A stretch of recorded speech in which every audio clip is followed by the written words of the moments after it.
Hello friends, welcome to AshVal சமையல். இன்றைக்கி நம்ம பார்க்க போகிற ரெசிபி வீட் பரோட்டா. வாங்க லேயராக சிம்பிளாக இதை எப்படி செய்கிறதுன்னு பார்க்கலாம்.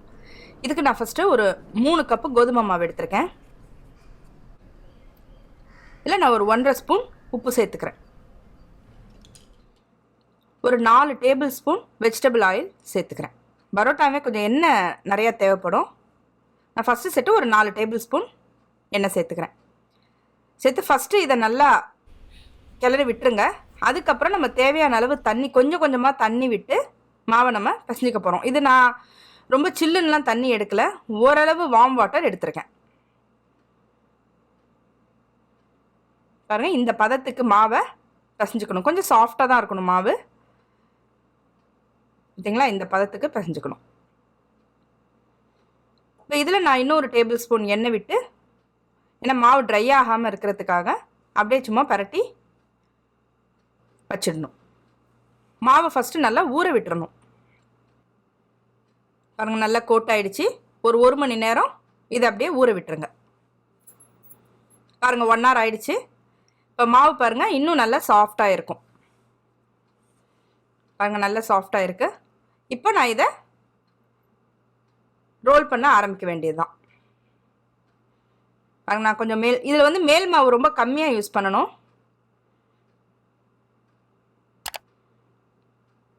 ஃபஸ்ட்டு மாவு ஃபுல்லாக எடுத்து வச்சுட்டு ஃபஸ்ட்டு நம்ம மாவை நம்ம பரோட்டாக்கு பிரிச்சுக்கலாம். இப்போ நான் இந்த 3 கப்பு மாவுக்கு நான் எடுக்கிற உருண்டையோட அளவுக்கு பார்த்தீங்கன்னா 10 பரோட்டா வரும்.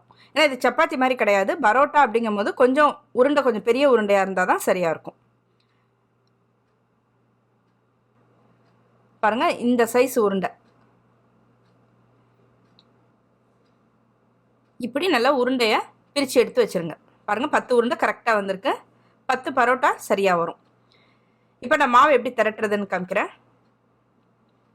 இன்னும் கொஞ்சம் மேல் மாவு போட்டுக்கலாம். இதுக்கு ரொம்ப மேல் மாவு, ஏன்னா பரோட்டா வந்து கொஞ்சம் ஆயிலியாக இருந்தால் தான் நல்லாயிருக்கும். ஸ்லைட்டாக போட்டுட்டு இப்போ எப்படி திரட்டுறதுன்னு பார்க்கலாம். பாருங்கள், நம்ம சப்பாத்திக்கு தேய்க்கிற மாதிரியே தேய்ச்சிக்கலாம். இன்னும் கொஞ்சம் கீழே உள்ள ஷீட்டு தெரிகிற அளவு மெலிசாக திரட்டிக்கணும். அதில் நல்லா ஆயில் வந்து கொஞ்சம் தாராளமாகவே ஆயில் விட்டுக்கோங்க. விட்டுட்டு இப்போ நான் மடிக்கிற மாதிரி மடிங்க. பாருங்கள், இந்த மாதிரி எடுத்து இந்த மாதிரி பரட்டி வச்சுக்கோங்க. இது மாவு கொஞ்சம் கிழிஞ்சா ஒன்றும் பிரச்சனை இல்லை. இன்னும் இந்த மாதிரி செய்கிறதுனால நல்ல லேயராக பரோட்டா வரும். எடுத்துகிட்டு கொஞ்சம் இப்படி இழுத்து விட்டுக்கோங்க மாவை. இப்போ அப்படியே ரோல் பண்ணிக்கோங்க. பாருங்கள், இப்போவே தெரியும் உங்களுக்கு லேயர்ஸு. எடுத்து இந்த மாதிரி எடுத்து கொஞ்சம் எண்ணெய் ஸ்லைட்டாக எண்ணெய் க்ரீஸ் பண்ணி இந்த மாதிரி வச்சுடுங்க. இப்போது பரோட்டாக்கு நம்ம திரட்டலாம். பாருங்கள், இப்போ திரட்டும் போதே உங்களுக்கு தெரியும் எப்படி லேயர்ஸ் பிரிஞ்சு வருதுன்னு. இன்னொரு விஷயம், ஆயில் பார்த்திங்கன்னா எந்த அளவு க்ரீஸியாக இருக்குது பாருங்கள் பரோட்டா. இந்த மாதிரி இருந்தால் தான் உங்களுக்கு பரோட்டா நல்லா சாஃப்டாக இருக்கும். ரொம்ப மேல் மாவு போட்டுட்டு இல்லை எண்ணெய் கம்மியாக போட்டிங்கன்னா ரொம்ப ட்ரையாக இருக்கும். பாருங்கள், நடுவிலலாம் பாருங்கள் அழகாக அந்த லேயர்ஸ் தெரியுது பாருங்கள். நான் பாருங்கள் 3ஐயும் திரட்டிட்டேன். இப்போ நம்ம எப்படி போட்டு எடுக்கிறதுன்னு பார்ப்போம். ஃபஸ்ட்டு ஒரு தோசைக்கல்ல கொஞ்சம் எண்ணெய் தடவிக்கோங்க. இப்போ அதில் நம்ம நல்லா கல் கொஞ்சம் சூடாக இருக்கணும். இப்போ இதில் நல்லா 2 பக்கமும் நல்லா வேக விட்டு நம்ம பரோட்டாவை எடுக்க போகிறோம். நல்லா கோல்டன் ப்ரௌனுக்கு 2 பக்கமுமே வேகணும். இப்போ 2 பக்கமும் பரட்டி போட்டுட்டு 1 ஸ்பூன் எண்ணெய் விட்டுக்கோங்க. கொஞ்சம் மீடியம் ஹீட் வச்சுக்கோங்க. பாருங்கள், இப்போயே நல்ல அந்த கோல்டன் ப்ரௌன் வர ஆரம்பிச்சிருச்சு. சைட்ஸ் எல்லாம் கொஞ்சம் இந்த மாதிரி ப்ரெஸ் பண்ணி விட்டுக்கோங்க. பாருங்கள், இப்போ எவ்வளோ அழகாக வெந்து வருது பாருங்கள். உங்களுக்கு லேயர்ஸ் இப்போ பார்த்திங்கனாவே உங்களுக்கு லேயர்ஸும் நல்லா தெரியும். பரோட்டாவும் நல்லா சாஃப்டாக இருக்குது.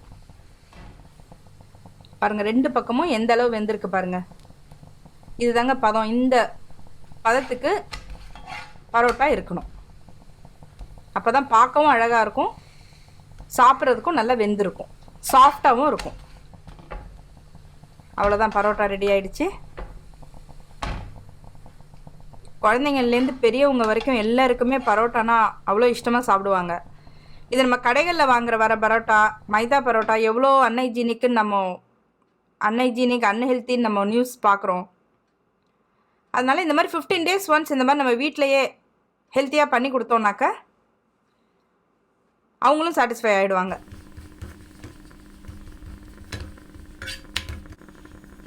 பாருங்கள் எவ்வளோ சூப்பராக லேயர்ஸ் வந்திருக்கு பாருங்கள். இதுக்கு நான் சைட் டிஷ் வந்து சிக்கன் சால்னா, வெஜிடபிள் சால்னா சூப்பராக இருக்கும். நான் இங்கே சிக்கன் சால்னா பண்ணியிருக்கேன். அதுக்கான வீடியோவை நான் நெக்ஸ்ட்டு அப்லோட் பண்ணுறேன். பாருங்கள் எவ்வளோ சூப்பராக லேயர்ஸாக இருக்குது பாருங்கள், சாஃப்டாகவும் இருக்கும். இதை நீங்களும் செஞ்சு பாருங்கள், உங்களுக்கும் ரொம்ப பிடிக்கும். இந்த வீடியோ பிடிச்சிருந்ததுன்னா லைக் பண்ணுங்கள், ஷேர் பண்ணுங்கள், கமெண்ட் பண்ணுங்கள். நீங்கள் ஃபஸ்ட் டைம் பார்க்குறவங்களா இருந்தால் சப்ஸ்கிரைப் பண்ணுங்கள். தேங்க்யூ.